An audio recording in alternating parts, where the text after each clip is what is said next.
5 বছর স্যার দেখছি ইডি গ্রেপ্তার করছে, মন্ত্রী থেকে আমলা, তারা 2 বছর, 2.5 বছর, 3.5 বছর জেল খাটছে, আবার বেরিয়ে আসছে, জামিনে বেরিয়ে আসছে। এই যে জামিনে বেরিয়ে আসে, এই যে গ্রেপ্তার হয়, তারা কি তাদের অবস্থানটা কি, মানে তারা আর কোনো দোষী না? না, একেবারেই না। প্রথমত হচ্ছে গিয়ে গ্রেপ্তার হচ্ছে কেন আর ছাড়া পাচ্ছে কেন, এই দুটো প্রশ্নের উত্তর আগে দিই। গ্রেপ্তার হচ্ছে তার বিরুদ্ধে কোনো চার্জ আছে, তাকে কাস্টোডিয়াল ইন্টারোগেশন দরকার, তার কাছ থেকে এভিডেন্স পাওয়ার জন্য। আচ্ছা, ঠিক আছে, যে কারণেই পুলিশ বা ইডি বলুন, যেই বলুন, এটা কাস্টডিতে নেয়। নাহলে তো আমার বাড়িতে এসে আমাকে ইন্টারভিউ করতে, আমাকে প্রশ্ন করতে পারে, তাহলে আমাকে কাস্টডিতে নেওয়ার দরকার নেই। কারণ আমি বাড়িতে বসে ওদের চাপটা সহ্য করতে পারবো, আমি ঠিকঠাক উত্তর দেবো না। আমাকে থানায় নিয়ে গিয়ে লকআপে ঢুকিয়ে নিয়ে গিয়ে ভয় টয় দেখালে আমি ঠিকঠাক উত্তর দেবো। তো custodial interrogation is a process which is recognized in law. তো সেই জন্য তাদের গ্রেপ্তার হচ্ছে। আচ্ছা, এবারে ধরুন, এই যে গ্রেপ্তার মানে কি স্যার, দোষী না, অ্যাকিউজড। আচ্ছা, অ্যাকিউজড। আচ্ছা, সে প্রাইমা ফেসি অ্যাকিউজড, আর জামিনে পেলো, তার মানে কি সে তখনও অ্যাকিউজড? তখনও অ্যাকিউজড, অফ কোর্স, 100%। আর এই সময়টা যতদিন বিচার চলবে, যখন বিচারের রায়টা আসবে না, ততদিন পর্যন্ত তার কি অবস্থা? তা সে এখনো তো যেহেতু ছাড়া পেয়ে গেছে বেলে, he is an accused in bail, enlarged in bail, that's it. সেও কি আবার ভোটে দাঁড়াতে পারে? ভোটে তো সবাই দাঁড়াতে পারে। এখানে এটা নিয়ে তো সব পলিটিক্যাল পার্টিরই একই রায়। কেউ তো একই, মানে দোষী সাব্যস্ত, কেউ তো এই ব্যাপারে সবার মানে দেখা যাচ্ছে যে সবাই একমত।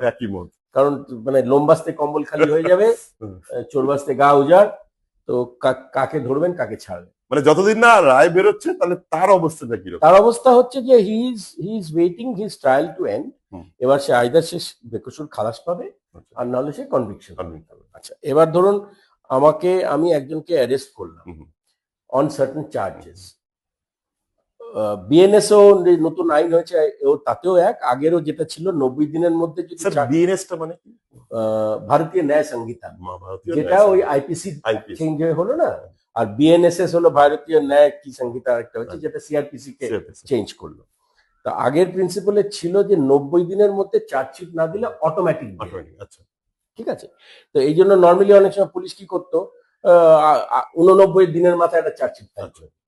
তো চার্জশিট ফাইল হয়ে গেছে, তাহলে বেল অটোমেটিক হবে না, তাকে নিতে হবে বেল।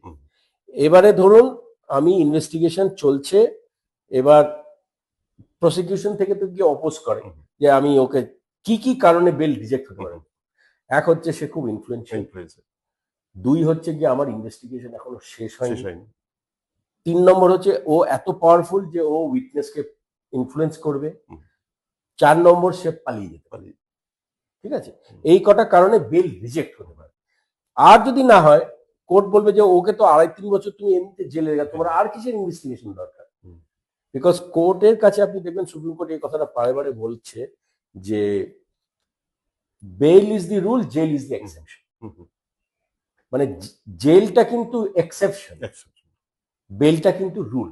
বেলটা দেওয়া হচ্ছে যে কর্তব্য, যদি না এই ক্রাইটেরিয়া গুলো ফুলফিল হয়। অতএব একটা লোককে তুমি 3 বছর 3.5 বছর রেখে দিয়েছো, তোমার ট্রায়াল তুমি কমপ্লিট করতে পারো, এবার তুমি ট্রায়াল চালিয়ে যাবে 10 বছর ধরে, লোকটা কি 10 বছর জেল খাটবে? তো এমনও তো দেখা গেছে যতদিন সে জেল কেটেছে ততদিন যে পুরো চার্জের যে পিরিয়ডটা তার থেকে বেশি জেল কেটে ফেলেছে, সেরকম আন্ডার ট্রায়াল রয়েছে।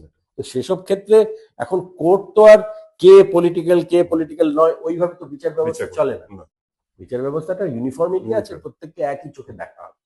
তো সেইসব কারণে, তবে যারা বেরিয়ে আছে বাইরে, দে আর নট মানে free from all charges, certainly না। তারা যদি মনে করে যে আমি একদম ধোয়া তুলসী পাতা হয়ে গেলাম। নমস্কার, আপনারা দেখছেন ট্রাভো নিউজ, সংবাদ, ভ্রমণ, বিনোদন সারাক্ষণ। দেখতে থাকুন ট্রাভো নিউজ।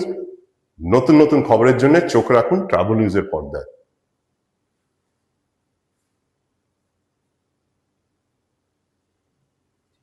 ঠিক আছে।